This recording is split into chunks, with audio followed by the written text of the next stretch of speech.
Shalom, family, and welcome back to Class 7 of the Master's Class of the True End of the Age Prophecy according to Yeshua. Now, this time we're going to do a little something different. We normally don't go back and discuss what we covered last week. We taped that, and we did the last one. But before we start class number 7, I want to do a quick recap. We covered a lot of information and some detailed information, so I want to do a quick recap of what the takeaways were from Class 6 last class. The first thing we did was we debunked the erroneous rapture teaching, allowing Scripture to validate that Yeshua will not return until after the abomination that makes desolation, and the son of perdition, the man of sin, is revealed. Next, 2, we grew from just knowing to understanding Yeshua's warning to those with eyes to see the abomination that maketh desolation, to flee to the mountains, that this is both literal and figurative. Mountains represent a safe refuge. And then lastly, we grew from just knowing to understanding with detailed definitions and corroborating scriptural support that the woe unto them that are with child and to them that give suck is not referring to pregnant women and mothers breastfeeding their infants. That the woe unto them that are with child and to them that give suck are actually to the gluttons holding fast to worldly possessions and not the instructions, commandments of Yahweh Elohim, that either these gluttons that either give suck, the religious leaders and false teachers, or those suckling under the tutelage receiving the teachings of them that give suck. So that's a quick recap of the takeaway that we should have gotten from last class, class number 6. Now that we have grown to understand the abomination that maketh desolation, according to Daniel the prophet, what to do when we see it, as well as the woes given to the gluttons that give suck and those suckling during the time frame of the abomination that maketh desolation. We've grown to understand those 3 things. We will now pick up this class with Matthew chapter 24, verse 20. So let us read and understand. Okay, so let us go to the Gospel of Matthew chapter 24 and verse 20 and read that. Okay, so the Gospel of Matthew chapter 24 verse 20 reads, "But pray ye that your flight be not in the winter, neither on the Sabbath day. But pray ye that your flight be not in the winter, neither on the Sabbath day." Okay. We will first grow from just knowing to understanding the words flight and not. The word flight is only used twice throughout the entire Scripture.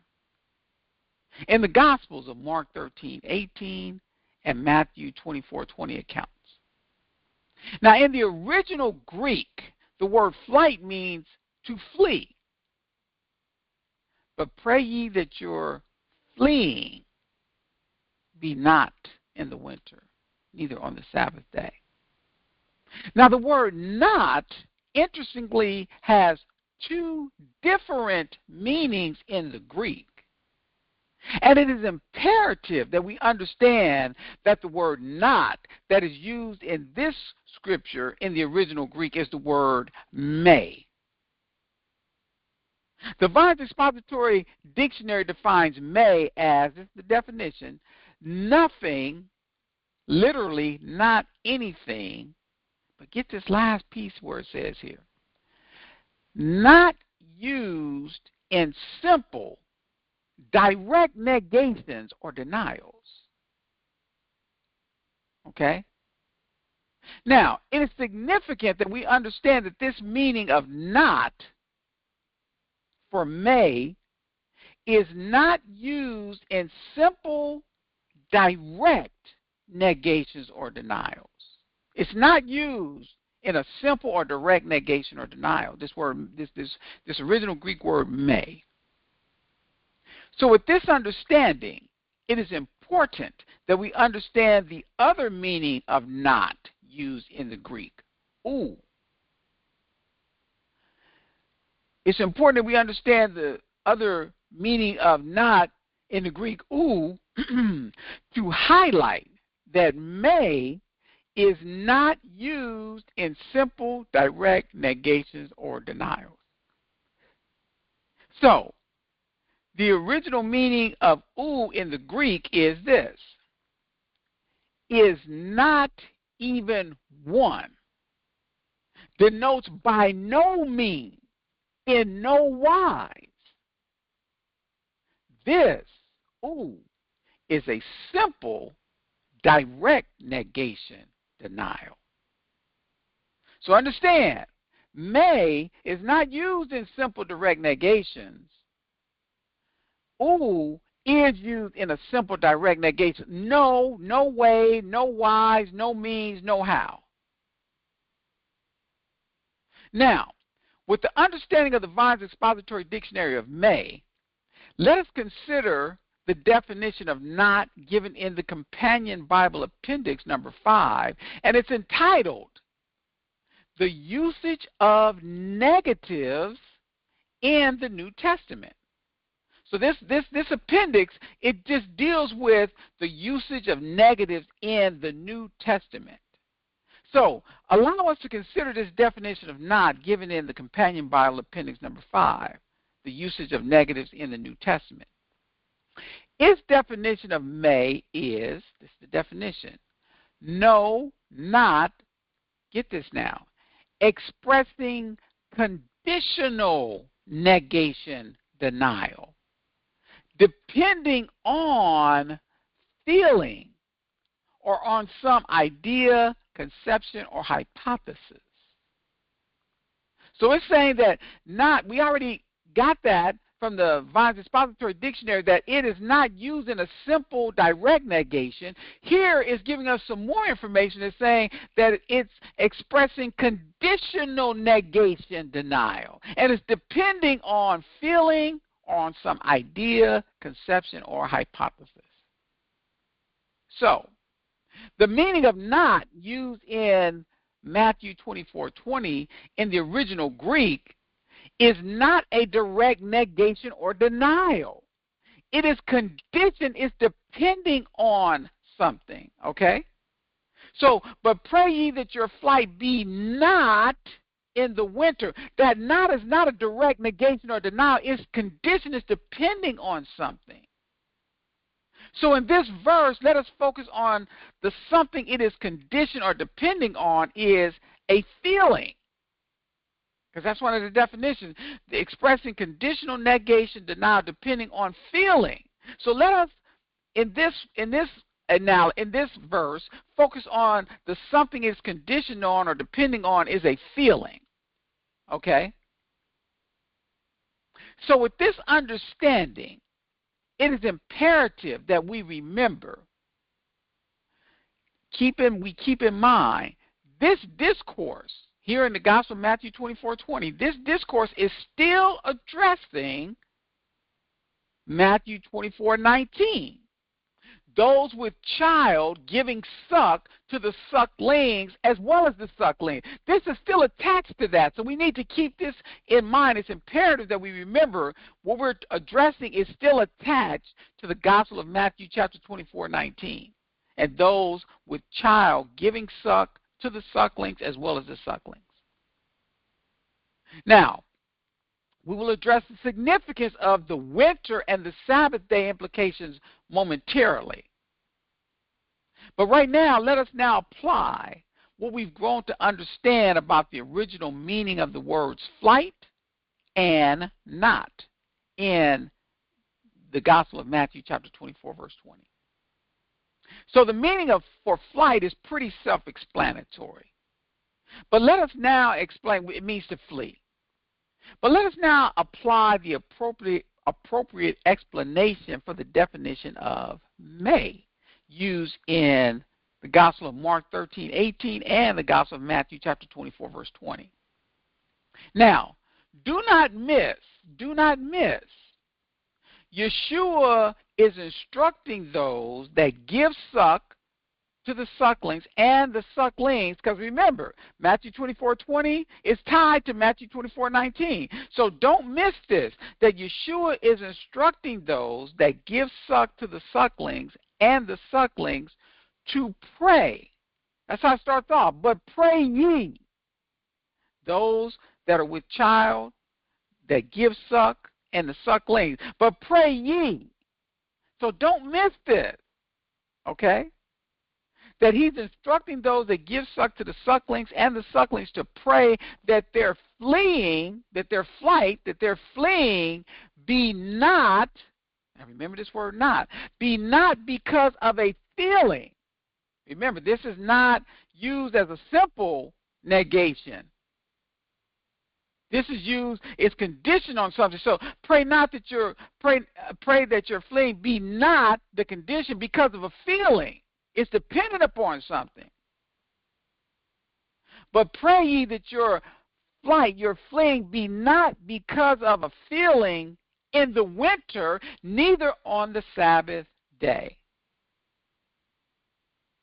So allow us to understand not is implying the feeling those that give suck to the sucklings and the sucklings is to flee right then.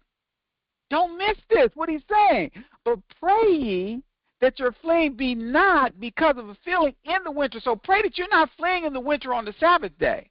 So understanding not is implying the feeling for not, because it's conditioned, that not is conditioned on something.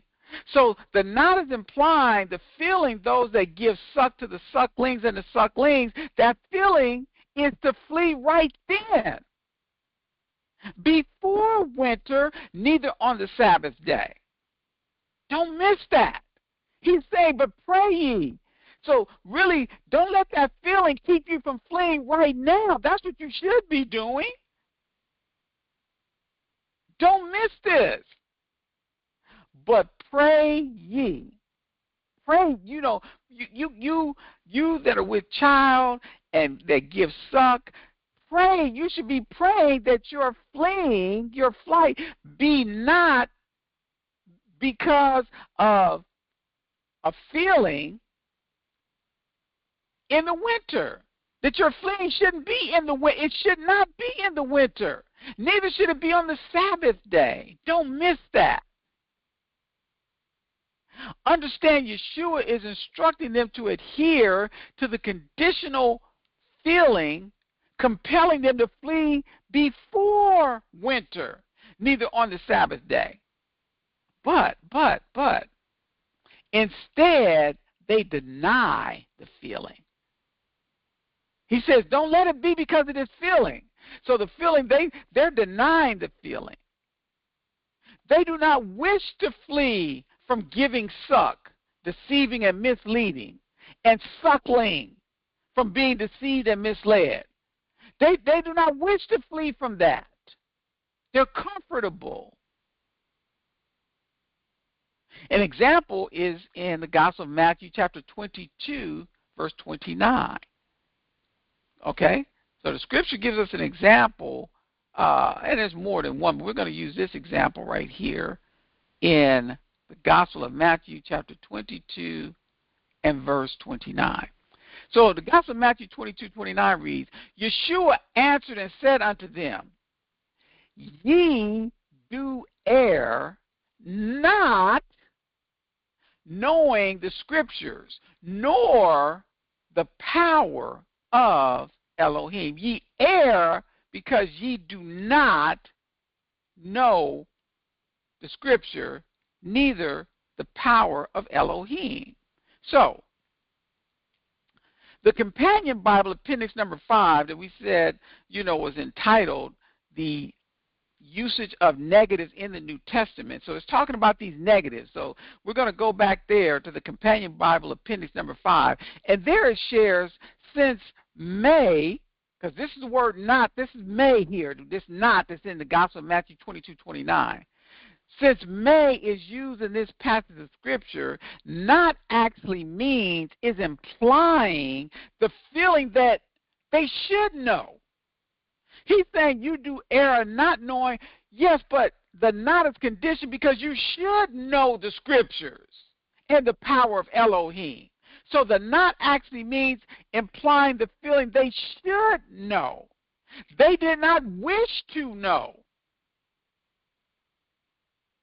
So, not used in the Gospel of Mark 13:18 and the Gospel of Matthew 24:20, may, that word not being may, not in the Greek, is basically revealing the true feelings of those that give suck and those suckling. It's basically revealing the true feelings like it did here in the Gospel of Matthew 22:29. It wasn't that they didn't know, they should know, they did not wish to know. Same thing with the Gospel of Matthew chapter 24:20. Yes, they knew that they should flee, but they didn't flee. They were comfortable giving suck and taking suck. So this word not that's used here in the Gospel of Matthew 24:20 and the Gospel of Mark 13:18 is basically revealing the true feelings of those that give suck and those suckling. Yeshua is prophesying that the gluttons, because again, remember Matthew 24:23 is tied to Matthew 24:19. Those with child, we said those are the gluttons. Those that give suck and those suckling. So Yeshua is prophesying that the gluttons will continue to hold fast to worldly possessions. That's where they're comfortable. Those that give suck, the false teachers, and those suckling will continue receiving the false teachings and information. They do not wish to and will not. They do not wish to and will not flee from their wrongdoing before winter, neither on the Sabbath day. Get what he's saying here. But also get this. Notice the grace and mercy of Elohim. Despite their disobedience, these gluttons' disobedience, they give suck and those suckling, despite their disobedience, Yeshua still instructs them to pray, to flee from their state of gluttonous. They're giving suck of false teaching and information. And sucklings receiving of the false teachings and information. He's praying for them to flee from their gluttonous. The grace and mercy of Elohim. Note, only the Gospel of Matthew chapter 24:20 account addresses the flight or fleeing not happening on the Sabbath day, singular. We're going to address that here in a moment. Okay, so let us grow and move from now just knowing to understanding the word winter, okay? But before we do that, let us again, just for reference, we're going to go back and look at the Gospel of Matthew chapter 24, verse 20, because we've already got a piece of it. But pray ye, talking to those gluttons that give suck and suckling, but pray ye that your fleeing, your flight, be not because of a feeling. So don't let it be because of a feeling in the winter. Okay? Neither on the Sabbath day. Okay? So now, we're going to go and get some understanding of winter. So let us now grow and move from just knowing to understanding the word winter used in the Matthew chapter 24:20 account. So the word winter actually has two different definitions or meanings in the New Testament / covenant Greek. One of the definitions is to winter at a place, to winter, pass the winter with one or at a place. So that's one definition. The other definition is used in both the Gospel of Mark 13:18 and the Gospel of Matthew chapter 24:20. Denoting winter, it says, sea tempest. So we need to, in order to really understand what this word winter means, we need to see tempest. So the definition for tempest is winter, a winter storm. Hence, in general, a tempest. Okay? So, with this understanding, the word winter is not referencing a time of year. With this understanding, it's a winter storm. It's a tempest. It's not just wintering in place. It's not just talking about to winter, to pass the winter. No, it's talking about a winter storm. So with this understanding, the word winter is not referencing a time of year, but more of a perilous time period. Get this. So, again, but pray ye that your fleeing be not because of a feeling in a winter storm, a tempest. Don't let it be in that tempest. Don't let it be in that winter storm where you decide to flee. Okay? So, the word winter is describing a perilous time period, not a time of the year. And this is in perfect harmony and alignment with what Yeshua has been and is sharing will happen during the abomination that maketh desolation before his return. It will be a tempest. It will be a storm. It is going to be tumultuous. So this is in harmony and alignment. Don't let your fleeing be during that abomination that maketh desolation. Don't let it be during that tempest. Don't let it be during that tumultuous time before he returns. We just established this discourse in Matthew 24:20 is still addressing Matthew 24:19. So, Matthew 24:20 is a is a continuation of the woe, the condemnation of Matthew chapter 24, verse 19. It's a part of that woe, that condemnation still. In Matthew chapter 24, verse 20, we have grown to understand that even though Yeshua is instructing the gluttons that give suck and those suckling to pray, to flee from their state of gluttonous, they're giving suck of false teachings and information, and sucklings receiving of the false teachings and information, but they will ignore Yeshua's instruction. Consequently, their flight, their fleeing will be in winter. It will be during the tempest of perilous times. Now, we just mentioned only in the Gospel of Matthew 24:20 account addresses the flight or fleeing not happening on the Sabbath day, the Sabbath day. Only here it doesn't address it in the Luke 21 or the Mark 13 account. And we shared earlier that we would address the connection of the Sabbath day singular mentioned in the Gospel of Matthew chapter 24, verse 20, with the abomination that maketh desolation. We said this early on that we were going to make this connection when we got here. So please do not miss how Scripture is a harmonious document and does not contradict itself. That the Matthew chapter 24, verse 20 account once again is addressing something that neither the Luke 21 nor the Mark 13 account addresses.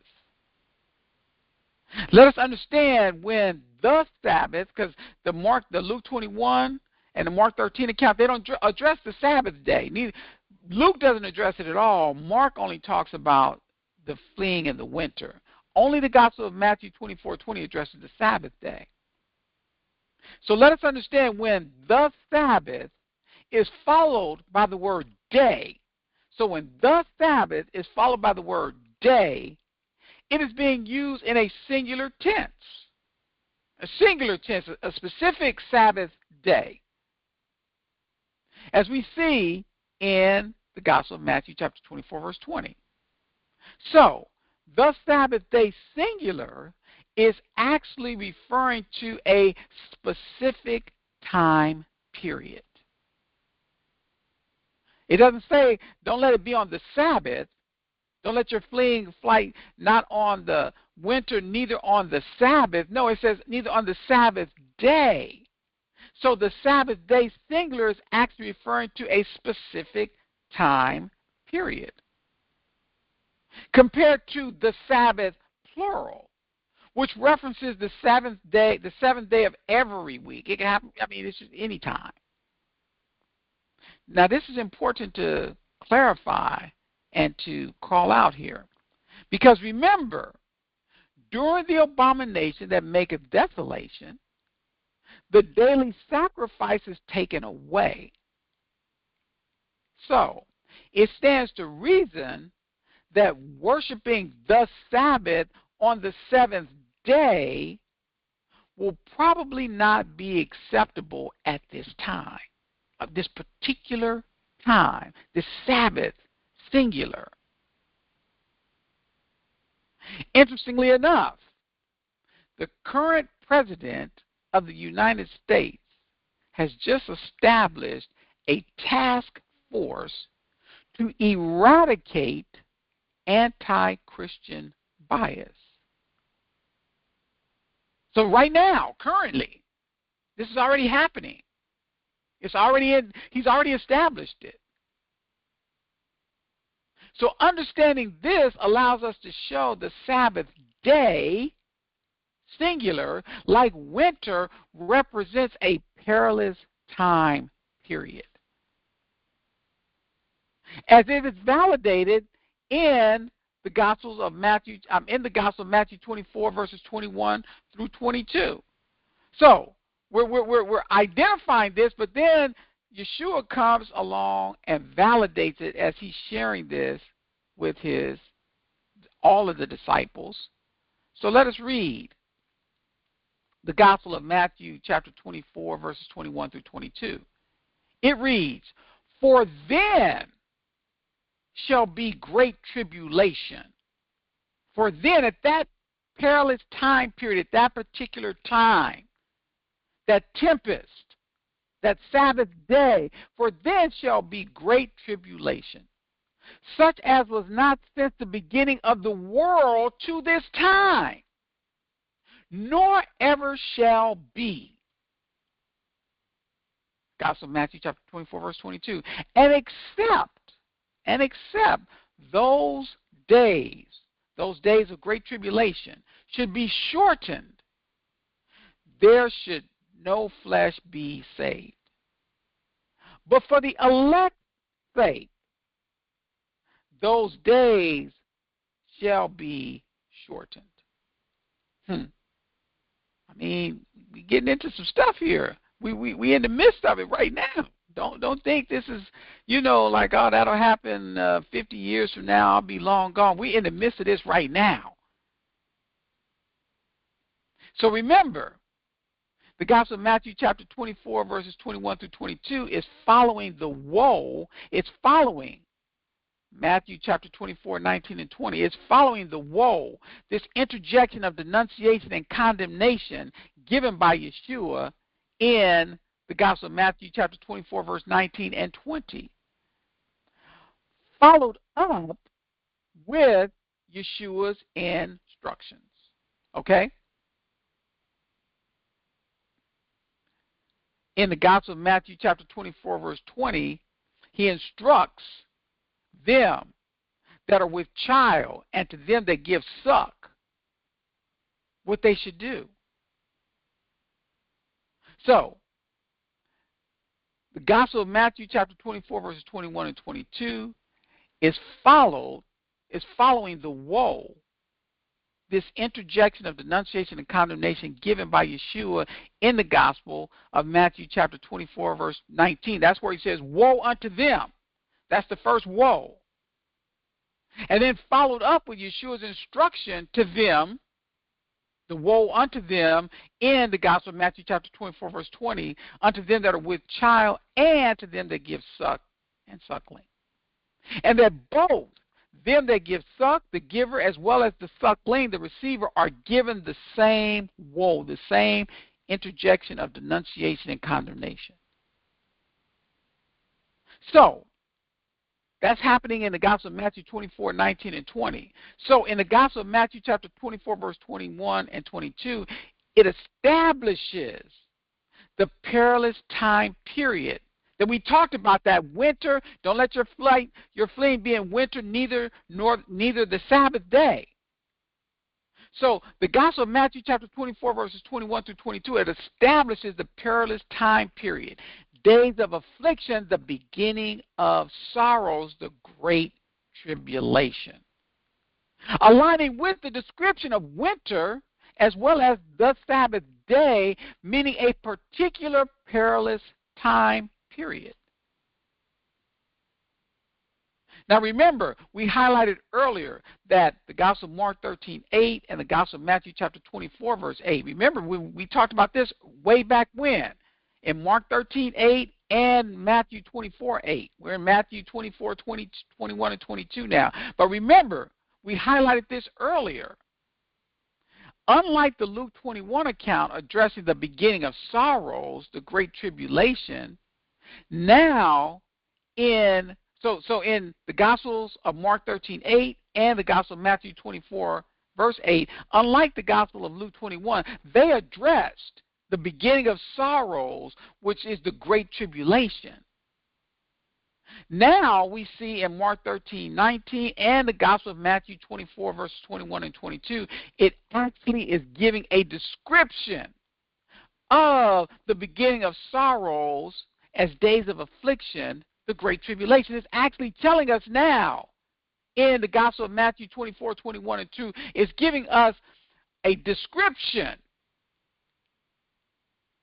of the beginning of sorrow as the days of affliction, that great tribulation.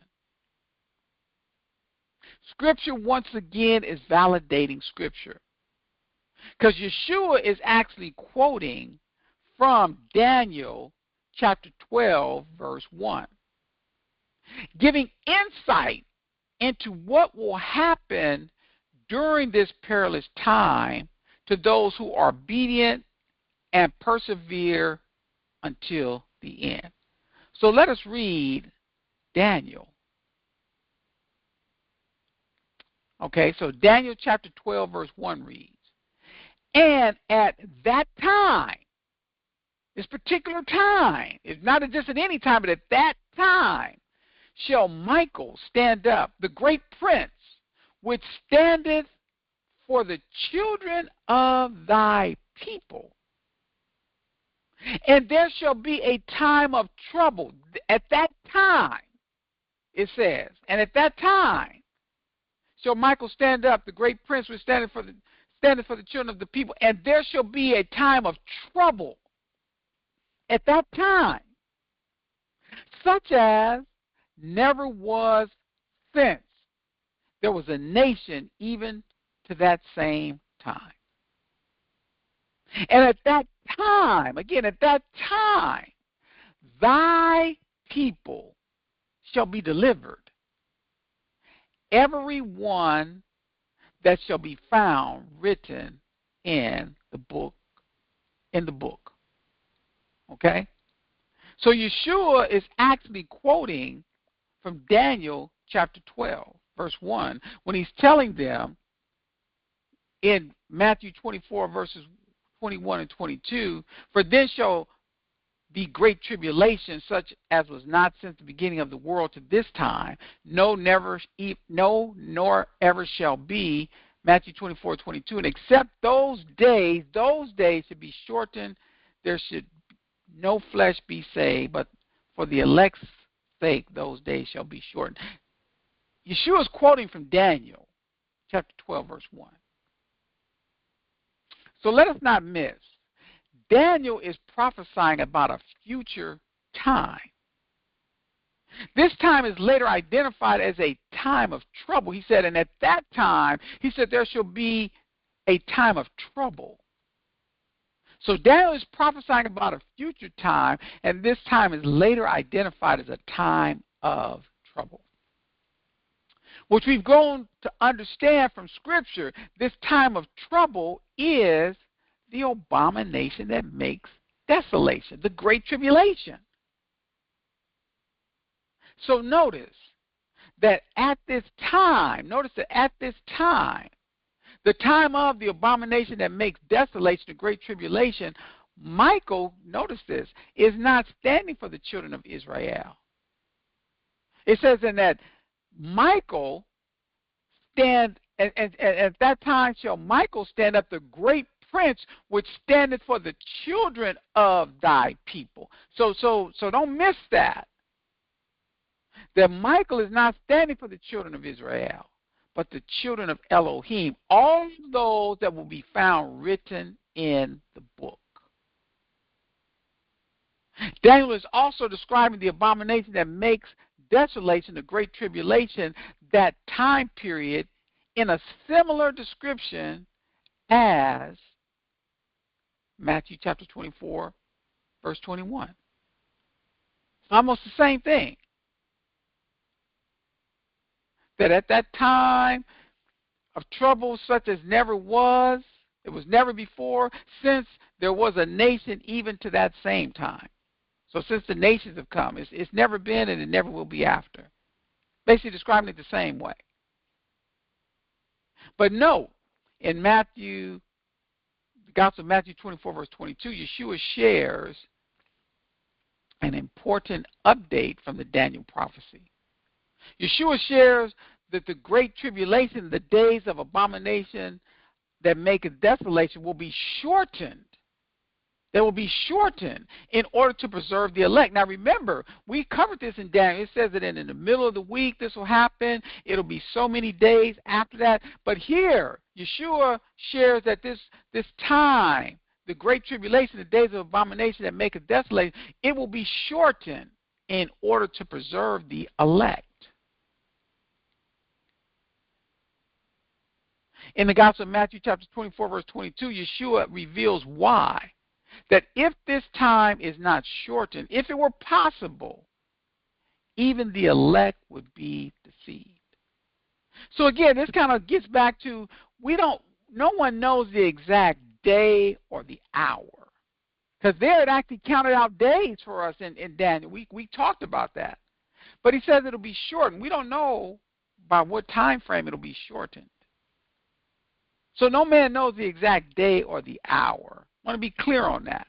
We're not trying to tell you it's going to be on this day at this time. Okay. So, that's Matthew 24, verses 21 through 22. So now, let us read Matthew 24, and we're going to go through verses 23 through 27. So the Gospel of Matthew chapter 24, verse 23 reads, Then if any man shall say unto you, Lo, here is Mashiach, Christ, or there, believe it not. Gospel of Matthew 24, verse 24.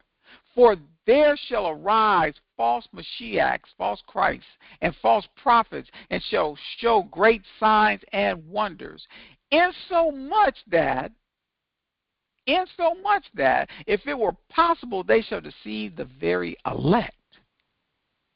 But get this, Matthew 24:25. Lock in on this. Behold, this is Yeshua speaking to his disciples, all of them. Behold, I have told you before. Got some Matthew 24, verse 26. Wherefore, if they shall say unto you, behold, he is in the desert, go not forth. Behold, he is in the secret chambers, believe it not. Now get this.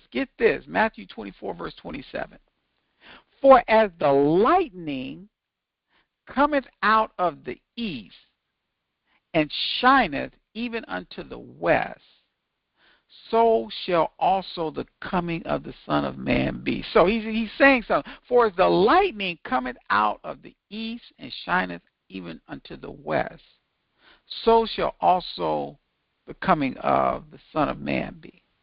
Okay? So, let us grow and move from just knowing to understanding what Yeshua is sharing with us here. So, the point the Messiah is trying to make in these passages, starting off in 23, is false prophets and those coming in the name of Mashiach falsely will be seducing all that will listen to believe that Yeshua has already returned.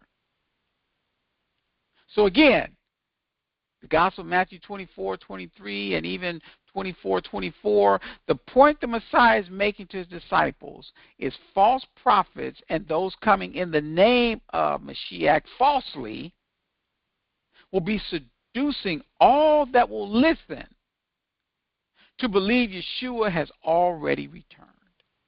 That's what's going to be happening in these last days, during this great tribulation, this abomination that maketh desolation.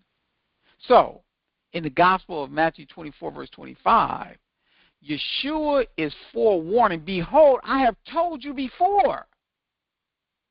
Yeshua is forewarning the disciples and those after them that he has told them all things and that nothing different is going to happen, no matter how spectacular or appealing it might look or sound. Behold, I have told you before. Because in the Gospel of Matthew 24, verse 26, he says, wherefore, if they shall say unto you, in 24, verse 24, he said, for there shall arise false Mashiachs, false Christs, and false prophets, and they shall show great signs and wonders. Great signs and wonders. It's so much that. So it's so great and so wonderful. If it were possible, they shall deceive the very elect. He's telling you, I'm forewarning you that I've told you all things and that nothing different is going to happen, no matter how spectacular or appealing it might look or sound. Also, Scripture once again validates that the Matthew 24 account is the last phase of the end of the age prophecy. Notice, unlike the Mark 13 account, because so far we've been using Mark 13 and Matthew 24, they've been kind of similar. But unlike this part here, this is again where we differentiate with Matthew being the last phase of the end of the age prophecy, because unlike the Mark 13 account, Yeshua even reveals how he will return in Matthew 24, verse 27. It doesn't do that. It tells these other things, but it doesn't tell how he returned in the Gospel of Mark 13. But in the Gospel of Matthew 24, verse 27, Yeshua even reveals how he will return. And pay attention to this. So, he says, for as lightning cometh out of the east, and shineth even unto the west, so shall also the coming of the Son of Man be. So, Let us grow from just knowing to understanding the word lightning. In the original Hebrew, the Strong's Concordance defines it as bright shining. The outline of biblical usage defines it as of the gleam of a lamp. The Vine's Expository Dictionary defines it as akin to light. Now, interestingly, all of these definitions relate to light shining. Okay? So, with that understanding, think about this. Think about this. What light shines moving from east to west? He says, for as the lightning, as the light cometh out of the east and shineth even unto the west. What light shines moving from east to west? It is the sun. This buttresses, it supports Yeshua's sharing, we will not need anyone to tell us when he returns. This supports, this buttresses.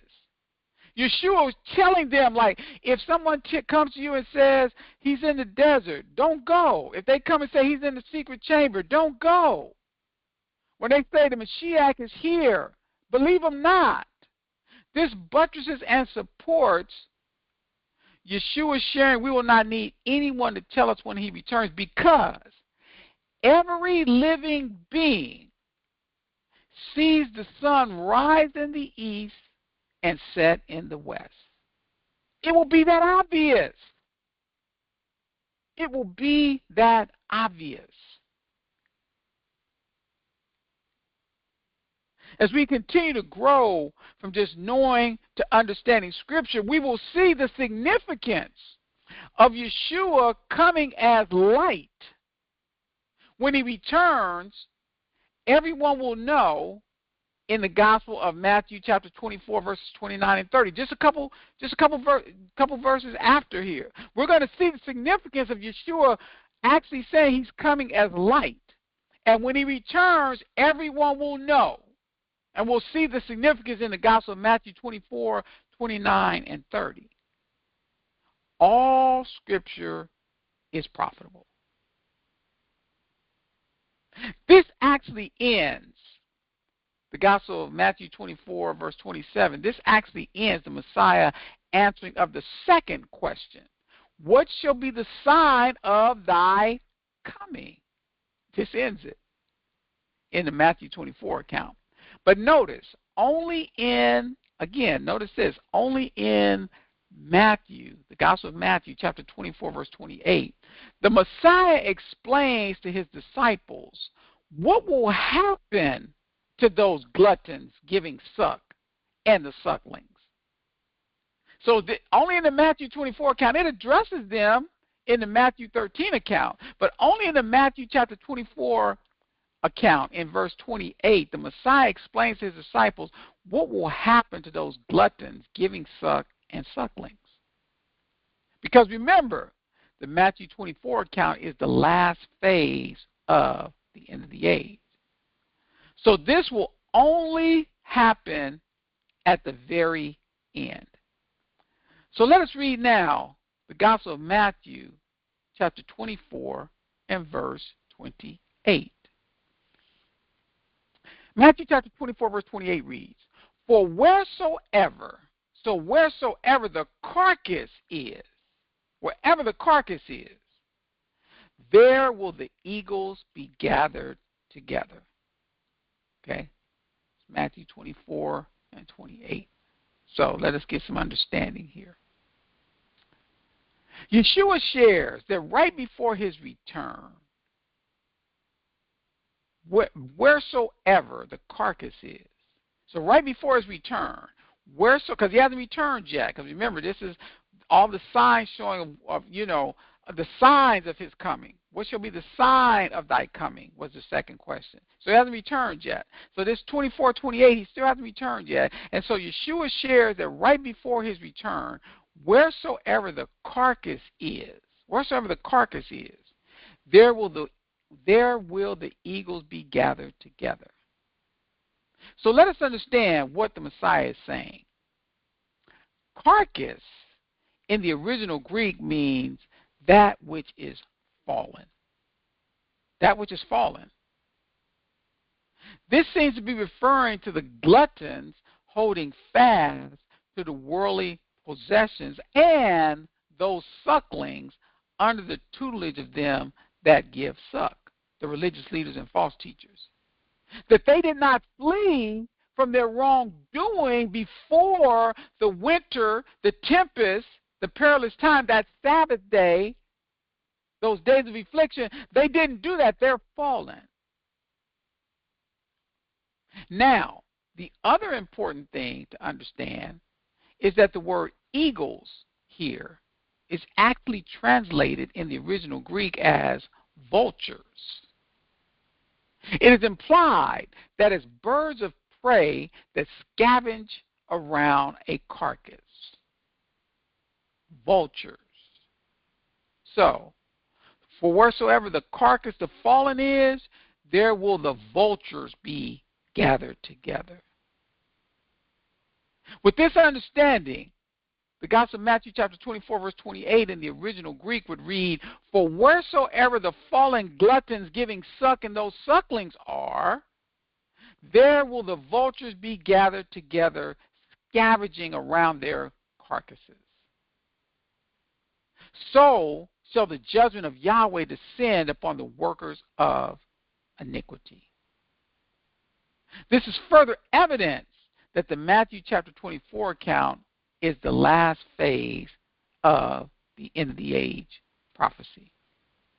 So, we finished up the second question asked of Yeshua, what shall be the sign of thy coming?